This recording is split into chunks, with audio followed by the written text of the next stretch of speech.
All right, so a couple things we want to do is in our header here, um, actually let me show you something else. If I want to delete this index file, you don't press the delete key on the keyboard. You right click and you go down here and you do the delete file from FTP recursive, and that'll remove it not just from here but also the our web browser. So let's take a look here really quick. And if we go to our file manager now and I refresh it, you can see now it's gone. Otherwise, it would have still been there and just deleted it from my local computer. So that's something else you want to be aware of. Another thing is quite often you have to hit Control Shift and then the delete key on your keyboard if you're not noticing any changes. And you want to make sure that cached images and files is checked on and you clear data. So if you're like typing thing in your browser and you're not noticing any update on your initial page here, that's something else you need to be aware of as you're working. So let's talk a little bit about just how to do more responsive web development. And what I mean by responsive is like we want our page to appear the same across multiple web browsers. So one important tag is the meta viewport tag. And it looks something like this. So you do meta here.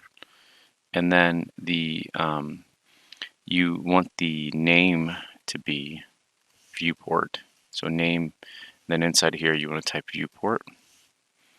And there's the content of that page. You want it to be stretched, the width of it to be stretched out. You want it to be equal to whatever the device is, smartphone, whatever the device is width. Okay? And then after this, we want to set the initial scale of all objects. So for example, the text, as you're moving it up and down, you want it to be set to 1 right from the beginning, and then they can adjust it later. So you don't want to lock that text, but you definitely want some sort of uniformity. And this goes for all pixel-based images on your page. So that looks pretty good. I'm going to save that. And let's take a look at some other things. So if let's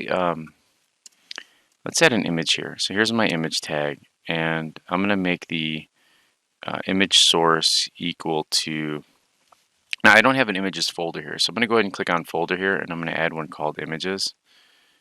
And inside this images folder, I'm just going to drag in the image I have of myself on the desktop, and you'll see it pop up there. And now I have a folder. So if I start typing images, you can see it's like, oh, is that where you want it? Is that folder right there? And yes, I do. And I want the alex.jpg one, which is really nice. Now I'm going to close this up, and I'm going to save this, and I'm going to jump back into my browser, and I'm going to refresh it, and you can see the images there. Now, what I want you to notice is this. If I go in to scale this, notice it cuts off my image. I want all images on my page to scale to the width of 100% of whatever my page is here. So let's go back into here, and I'm going to go ahead and create some CSS for this. So I'm going to create a folder called CSS, and within this CSS folder, I'm going to create a new file called style.css.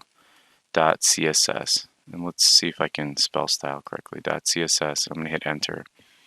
And in this style.css folder, I'm just going to do img for image, and then I'm just going to do an open and close curly. Now, if you're not familiar with CSS, anything that starts with an image tag, so for us it's this right here, what we want to do is we want to affect it in some way.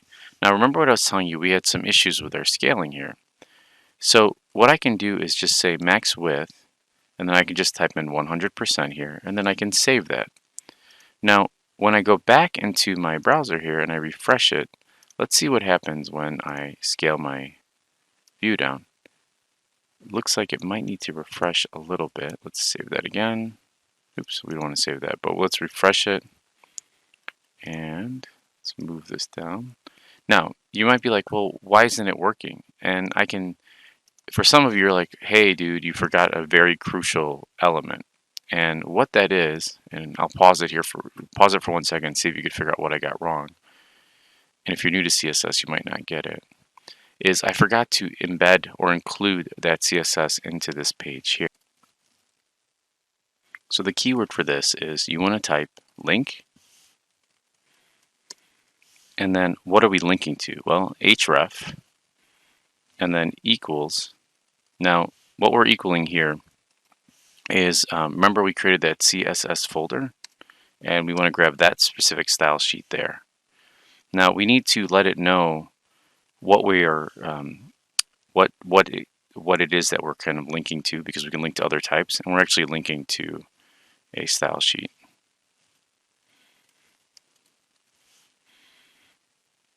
And the last thing is, what is the type of it? And the type is our text